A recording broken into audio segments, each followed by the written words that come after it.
En octubre de 1956, se produce el ataque israelí contra Egipto en respuesta a las incursiones de comandos árabes de sabotaje y al cierre del canal de Suez y del puerto de Elad. La guerra de Suez culmina con la retirada egipcia y la ocupación israelí de la península del Sinaí y la Franja de Gaza, territorios de los que un año más tarde se harán cargo los cascos azules de Naciones Unidas. Pero esta situación de ninguna manera pudo considerarse, ni siquiera de forma remota, como una paz. Negando la posibilidad de entablar cualquier negociación, Egipto buscó el apoyo militar de Siria y Jordania, mientras que Israel demostró su deseo de establecerse permanentemente en los territorios ocupados al iniciar sus grandes proyectos de irrigación con agua traída del mar de Galilea. Desde finales de 1966, el camino hacia una tercera guerra entre árabes e israelíes pareció ya imparable, favorecida esta por la llegada al poder en Siria de los sectores más radicales del partido Baas. A mediados de mayo de 1967, el gobierno de El Cairo pidió a la ONU la retirada de sus fuerzas de interposición, y días después firmó un acuerdo con Jordania, al mismo tiempo que impedía el paso del tráfico marítimo israelí por el estrecho de Tirán. La ofensiva israelí se produjo en las primeras horas del 5 de junio. Tras percibir en los radares la aproximación de aviones egipcios y de unidades acorazadas que avanzaban hacia la frontera de Israel. Las defensas israelíes, al mando del comandante general Rabin, habían sido movilizadas a partir del 20 de mayo para hacer frente a los masivos ejércitos árabes que cubrían las fronteras. La sorpresa de los egipcios fue mayúscula, pues esperaban que Israel dirigiera su ataque contra Siria. Además, la aviación israelí procedió del mar, haciendo pensar a sus enemigos por un momento que se reproducía la guerra de Suez de 1956. Las fuerzas aéreas de Israel efectuaron un ataque con objeto de destruir la aviación egipcia y sus aeródromos. En vuelo casi rasante, en plano inferior a las pantallas del radar egipcias, los aviones israelíes destruyeron eficazmente a las fuerzas aéreas enemigas. El ataque de la aviación israelí logró destruir en apenas 3 horas 391 aviones egipcios que no llegaron a despegar, mientras que derribó en combate otros aparatos. Las pérdidas propias fueron solo 19.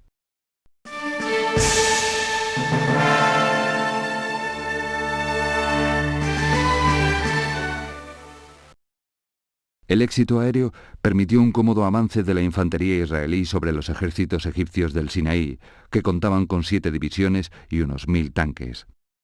La ofensiva judía se produjo mediante un triple avance. Por el norte, el general de brigada israelí Tal rompió las defensas egipcias y alcanzó en la noche del 5 de junio la población de El Harish. Otro avance importante se produjo como efecto de la acción combinada de las brigadas de Jofe por el centro y Sharon por el sur.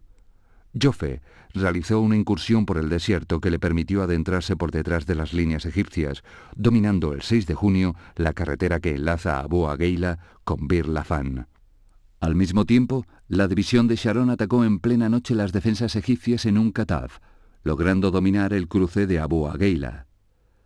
Ambas defensas fueron definitivamente tomadas mediante la intervención de una brigada de paracaidistas transportada en helicóptero.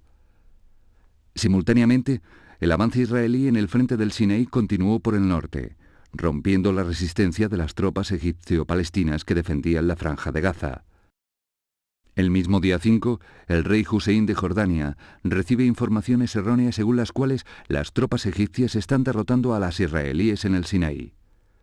De esta forma, el acuerdo entre Egipto y Jordania empuja a este país a intervenir en el frente occidental, ordenando un bombardeo de las principales ciudades israelíes, que alcanza incluso las cercanías de Tel Aviv y especialmente Jerusalén. El contraataque israelí no se hizo esperar, tomando rápidamente el poblado de Sur-Bajir, en la carretera de Belén. Al mismo tiempo, tropas israelíes conquistaron posiciones al norte de Jerusalén, mientras que otros efectivos tomaban posiciones al sur de Ramala. Ese mismo mediodía, aviones israelíes que habían participado en el bombardeo de Egipto castigaron las ciudades jordanas de Amán y Mafraq.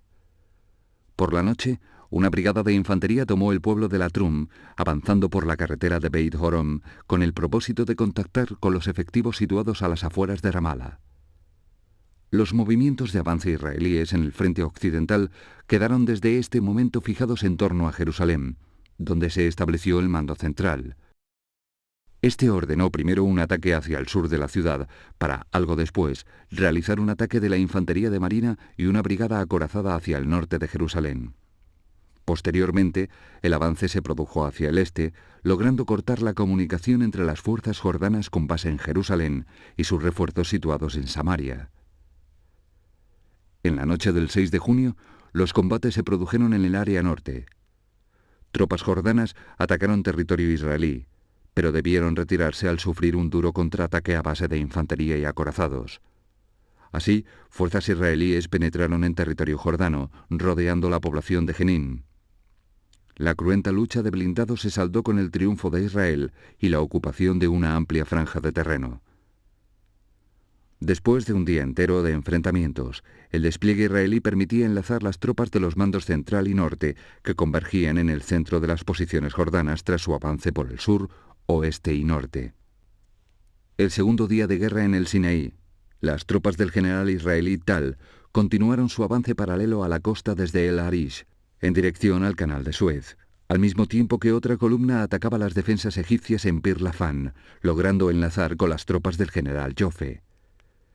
El despliegue de este siguió una línea directa hacia Egipto, mientras que por el sur, las tropas de Sharon continuaron operando en dos direcciones, hacia Abu Agheila, al norte, y hacia el Kuseima, al sur. Simultáneamente, un ataque conjunto de infantería, blindados y paracaidistas ocupó la ciudad de Gaza, no sin gran esfuerzo. En Jerusalén Este, en el mismo momento, se estaban librando cruentos combates. Al norte de la ciudad, tropas israelíes intentan desalojar las defensas jordanas que impiden la comunicación con la ciudad de Ramala, convertida ahora en un punto estratégico. La ciudad finalmente cayó.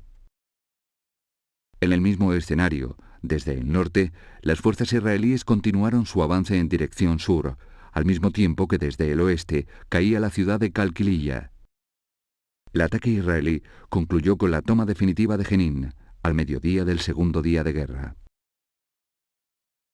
Otro avance israelí se produjo hacia la carretera de Tubas-Nablus, chocando con los tanques jordanos. Por la noche, lograron ocupar la primera población, continuando su avance hacia el río Jordán. El 7 de junio, las tropas israelíes lograron su victoria más significativa al tomar por completo la ciudad vieja de Jerusalén. Desde aquí se produjo un nuevo despliegue que permitió conquistar Belén y Hebrón sin efectuar un solo disparo. Tras tomar Ramala, el ejército israelí siguió avanzando hacia Jericó, al mismo tiempo que desde Nablus se desplegaban tropas hacia el río Jordán. En la península del Sinaí, fuerzas navales israelíes ocuparon Sharm el-Sheikh, permitiendo abrir los estrechos de Tiram. La libre circulación marítima quedaba así asegurada. Al mismo tiempo, el avance israelí estaba culminando. 3 divisiones intentaban aislar a los acorazados egipcios con la finalidad de cortar su retirada hacia el canal de Suez. Las tropas de Tal conquistaron la base egipcia de Bir Gafgafa, resistiendo el último contraataque egipcio, mientras que las de Jofe tomaron Bir Hasne y avanzaron hacia el paso de Mitla para cortar la retirada egipcia. De esta manera quedaron formadas bolsas egipcias en el Kuseima, Abu Agheila y Kuntilia, que no tardaron en caer ante el avance de las tropas de Sharon hacia Nakla.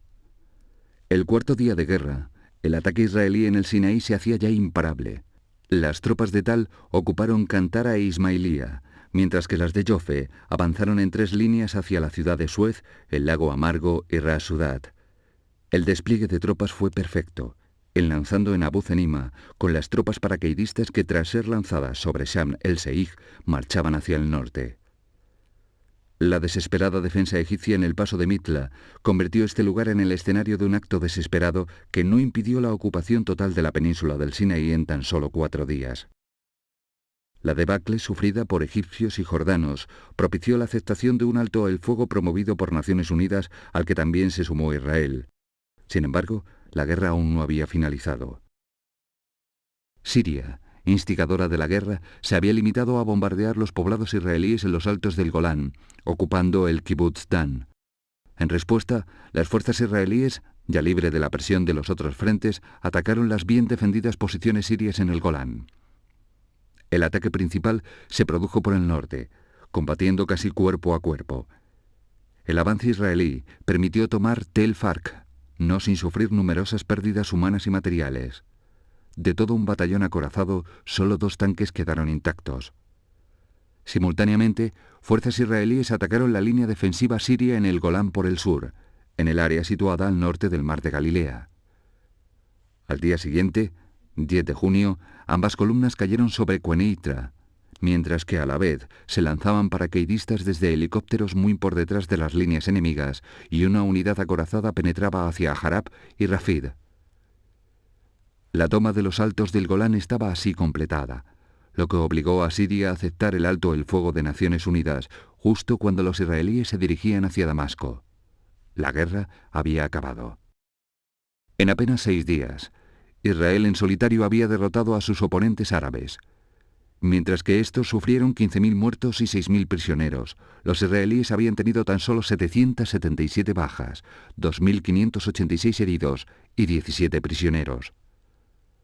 Como resultado, Israel anexionó territorios que le permitieron incrementar su tamaño, incorporando la península del Sinaí, la Franja de Gaza y las áreas de Samaria, Judea y los altos del Golán.